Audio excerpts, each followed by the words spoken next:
365 news, आपकी खबर आप तक, 365 दिन आपके साथ।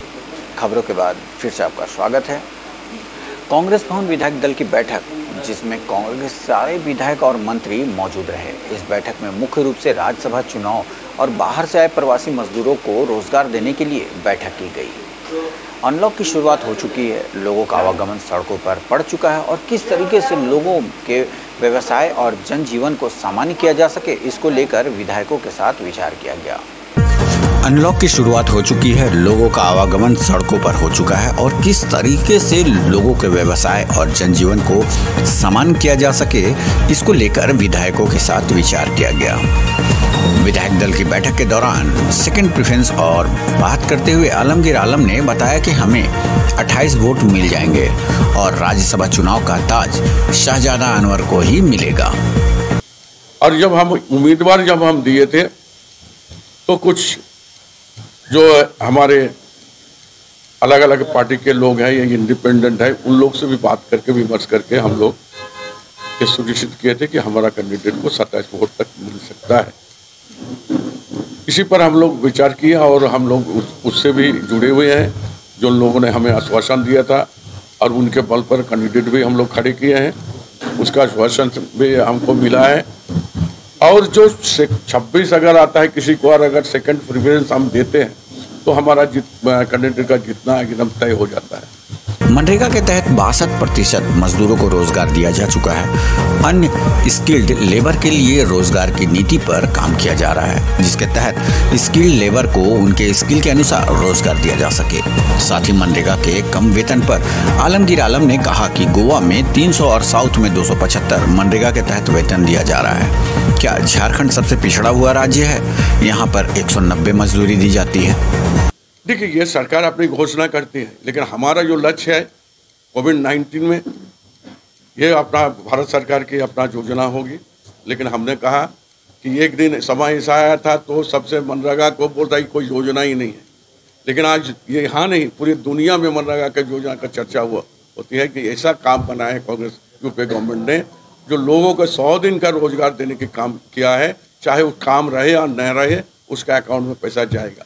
और हमारी जो वर्तमान सरकार है और हमारी अपनी जो सोच है, कांग्रेस पार्टी की सोच है, और हमारे जो मुख्यमंत्री उनकी भी सोच है कि हम लोग 200 दिन रोजगार देने की काम करेंगे और उनको अधिक से अधिक जो न्यूनतम मजदूरी 272 है वो देने के हम लोग काम करेंगे। इसके लिए वैकल्पिक रास्ता हम लोग सोच रहे हैं कि यही मनरेगा का मजदूर अगर आपका गोवा में है उसको 300 रुपया मिल रहा है, आज साउथ में जाइएगा 275 मिल रहा है। क्या झारखंड ऐसा कमजोर जगह है यहाँ पर दबे हुए कुछ नहीं हुए आवाज़ नहीं निकालने वाले लोग हैं, उसके लिए ये नियम बनाया? क्यों आप गोवा में 300 किया? समझौता होना चाहिए। पूरे हिंदुस्तान के रोजगार के लिए सभी को एक मापदंड होनी चाहिए थे, लेकिन भारत सरकार ने ऐसा नहीं किया। ये सतोला व्यवहार कर रही है। विधायक दल के नेताओं ने कहा, ऐसे बहुत से मौके आए हैं जिसमें किसी खास पार्टी को सीट ज्यादा और कुछ कारणों से इलेक्शन के दौरान सीट में कमी आती है। हमारी पार्टी को सपोर्ट करने के लिए निर्दलीय दल कांग्रेस पार्टी की सहायता करेगी और हॉर्स ट्रेडिंग का मामला देखने को नहीं मिलेगा। कांग्रेस पार्टी द्वारा हमारी पार्टी मजबूत वोटों के साथ राज्यसभा चुनाव जीतेगी। ऐसे बहुत से मौके आए हैं जिसमें किसी खास पार्टी को सीट ज़्यादा है, लेकिन कुछ कारणों से जब इलेक्शन होता है तो उस समय उनका सीट घट जाता है। कारण अनेक हुए। निर्दलीय लोग हैं,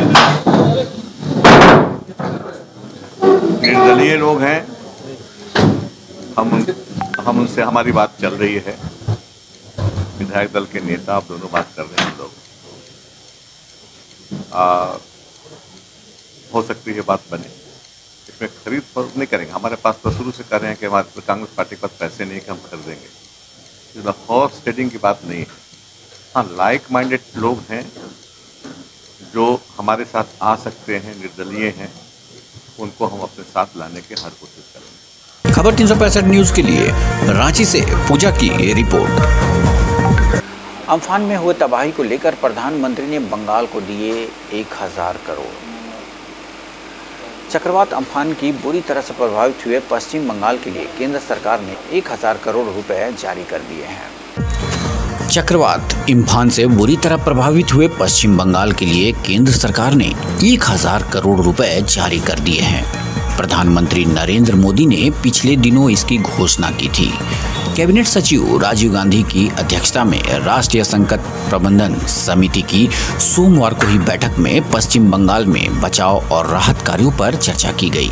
प्रधानमंत्री ने अपने हवाई सर्वेक्षण और पश्चिम बंगाल के मुख्यमंत्री ममता बनर्जी के साथ राहत प्रयासों की समीक्षा के बाद जो घोषणा की, उसी के अनुरूप राज्य सरकार को 1000 करोड़ रुपए की राशि जारी कर दी गई है। इसमें कहा गया है कि गृह मंत्रालय चक्रवात से हुए नुकसान का जायजा लेने के लिए जल्द ही एक टीम राज्य में भेजेगा। चक्रवात से प्रभावित पश्चिम बंगाल के विभिन्न क्षेत्रों में समन्वय के प्रयासों और पुनर्निर्माण के उपायों के साथ समिति की प्राकृतिक आपदा के संबंधों में 5वीं बैठक हुई। कैबिनेट सचिव ने सलाह दी कि बिजली की पूर्ण कनेक्टिविटी, दूर संचार सेवा और पेयजल आपूर्ति को प्राथमिकता के आधार पर बहाल किया जाना चाहिए। केंद्रीय एजेंसी राज्य की जरूरतों के मुताबिक किसी भी प्रकार की सहायता देने के लिए तैयार है। प्रधानमंत्री मोदी ने चक्रवात प्रभावित बंगाल और उड़ीसा के लिए क्रमशः 1000 करोड़ और 500 करोड़ रुपए के राहत पैकेज की घोषणा की। तूफान में मृतकों के परिजनों को 2-2 लाख और घायलों को 50-50 हजार रुपए दिए जाएंगे। पीएम मोदी ने ममता और पटनायक की तारीफ की। दूसरी ओर बंगाल के राज्यपाल ने तूफान से निपटने के लिए मुख्यमंत्री राहत कोष में 50 लाख रुपए का दान दिया है। खबर 365 न्यूज के लिए रांची से विकास की रिपोर्ट। देवघर के खिजुरिया पंचायत के खिजुरिया गांव के ग्रामीणों ने किसी प्रकार की सरकारी लाभ नहीं मिलने को लेकर काफी गुस्सा में हैं। वहीं लोगों ने बताया कि डोभा की खुदाई जेसीबी से कराया गया। ग्रामीणों का आरोप है कि एक भी डोभा पूर्ण रूप नहीं हुआ और राशि की निकासी कर ली गई। यहाँ के लोग मनरेगा मजदूरों के लिए ललायत है। लॉकडाउन में काम नहीं मिल पा रहा है। ग्रामीण कहते हैं कि हम लोगों को वृद्धा पेंशन भी नसीब नहीं है। वृद्धा पेंशन के लिए वर्षों से ब्लॉक का चक्कर काट रहे हैं, लेकिन कोई भी पदाधिकारी सुनने को तैयार नहीं। पेंशन के लिए पैसे भी दिए, फिर भी कोई सुनवाई नहीं। रसोई गैस नहीं मिला है और न ही किसी प्रकार का लाभ और राशन भी हम लोगों को नहीं मिलता है। हम लोग किसी तरह गुजर बसर कर रहे हैं। कोई साधन नहीं जो हम लोग किसी प्रकार का आय अर्जित कर सके। सब जिस हमका लेबर सब बैठल छे, हमका एक पैसा खातिर मर रहा है। एगो को मना हमका को साथ देवला नहीं छे। आ की बोल सात साल के सर आवे छे तो जाय करी सर से हमका छे परिवार छे सर, एको खाता में नहीं आवे छे सर। गरीब आदमी सर खावे हम सर भूखे मरे छी। पेंशन मन करे दे लेकिन क्या करा देला छे? कुटल में रमझा मुखिया। हां पुरखला मुखिया के। अच्छा, खिजुरिया पंचायत तो खाता में जा रहा है सर, उबला नहीं आ रहा है। 2000 रुपया वन भी किए हैं सर, उबला नहीं आ रहे हैं। और फिर सुन रहे हैं कि 2 लाख रुपया लोन मिल रहा है किसी को। बेटी जो जवान है, बाहर गरीब है, वो लेने खोज रहे हैं, उबला बैंक में नहीं देने खोज रहे हैं सर। मजदूरी जो डोभा भी कोड़ा रहा है। कौन सा पंचायत है? खिजुरिया पंचायत।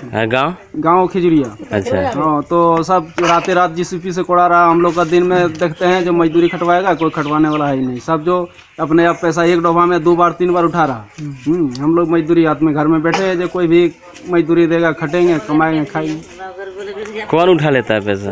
जो इधर उधर दौड़ता है, ब्लॉक आता जाता है। फॉरवर्ड वाला जो है, हम लोग तो बैकवर्ड घर में बैठे हैं। फॉरवर्ड जो होता है अपना उठा लेता है, छुपके घूस घास देके और रात जिसपी से कोड़वा लेता है। खिजुरिया गांव में लूट यहाँ बरसा रहा है। मुखिया यहाँ का मुखिया है रमझा बानू। सब नरेगा वाला जितना डोबा है सब जिप्सी से सब खनवा रहा है। और यहाँ जितना मजदूर सब बाहर से आया, सब अपना अपना घर में बैठा हुआ है। इन लोग के सब बेरोजगार है, सब खैनी पीढ़ी चावल के लिए सब तरस रहा है। को काम ने और वहाँ पेंशन हो ले सब कुछ ने, मतलब को काम ठिकाना नहीं, कुछ भी मिल के साल में न कॉलोनी न कुछ में। ये डोभा को रहल हमने 7 वर्ष से काम ठिकाना नहीं। जिसकी लगा दे सर, जिसकी लगा कोड़ दे सर। तो ये थी अभी तक की दिन भर की कुछ बड़ी खबरें। देखते रहिए खबर 365 न्यूज। मैं संजय, नमस्कार। खबर 365 न्यूज, आपकी खबर आप तक। 365 दिन आपके साथ।